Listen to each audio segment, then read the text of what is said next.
विशाल महाराष्ट्र प्रतिनिधी साईनाथ रामपूरकर बोलत आहे। आज आम्ही श्रीनगरमध्ये आहे। आज श्रीनगरमध्ये मुंबईचे पर्यटन आलेले, त्यांच्यावर वादावाद झाली शिकार डल लेकमध्ये। जरा हे सांगतील आपल्याला ते पर्यटन। अतिशय घाणेरडा असा प्रसंग आता आम्ही पाहिला। इकडे येणाऱ्या पर्यटकांनी नक्कीच इथं हे करा की इथं यायचं की नाही, कारण एका छोट्याशा चुकीमुळे सरळ सरळ ही लोक असं बोलत आहेत की आम्ही तुम्हाला कापून याच पाण्यामध्ये टाकू।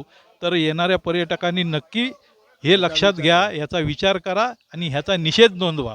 आणि जय महिलांची पण आणि महिलांशी जी वर्तणूक पाहिली, वागणूक पाहिली, ती अतिशय घाणेरड्या प्रकारची आहे।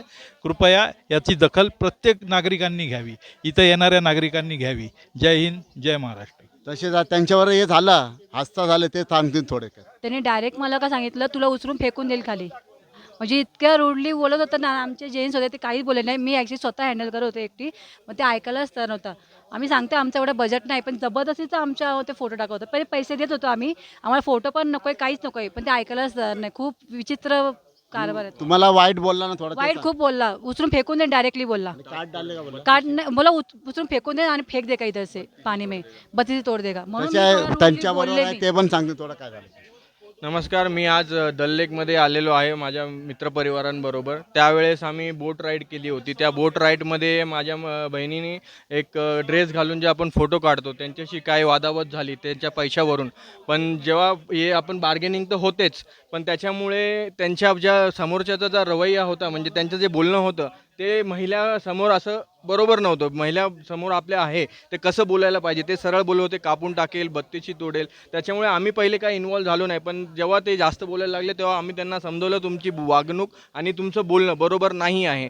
तर पुढच्या वेळेस जे पण नागरिक दल लेकमध्ये येतील, श्रीनगरमध्ये येतील, त्यांच्याकडे आव्हान आहे की यांच्याशी बोलताना आणि कोणतीही डील करताना पहिले आपण त्यांचं रेकॉर्डिंग करा काय बोलतायत ते, आणि त्याच्यानंतरच त्यांच्या पैशाचे जे आहे आपलं लेनदेन करा।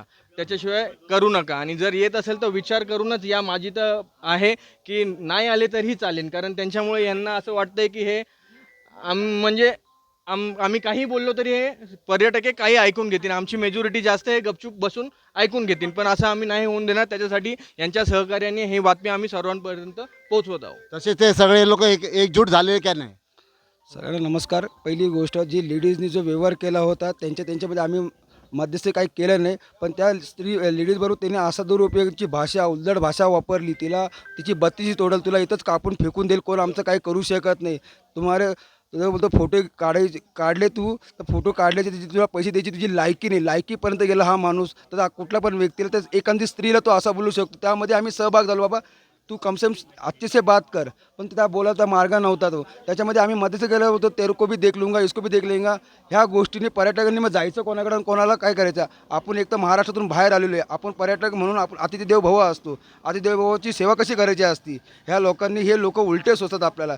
ह्या गोष्टीला येणाऱ्या पर्यटकांनी जरा विचार करावा, खात्रीशीरपूर्वक पहिले लेनदेनचा भाव तोड करून मग नंतर आपला फिरण्याचा मार्ग मोकळा करावा। आपण ऐकलं असं, परत आपण पण येताना लक्ष द्या। या बाजूला लूटमार होते, थोडं आपण पण लक्ष द्या। आणि इथले पण पोलीस कायदा आणि प्रशासनाने याच्यावरती लक्ष दिलं पाहिजे। आणि कॅमेरामॅन राखी विशाल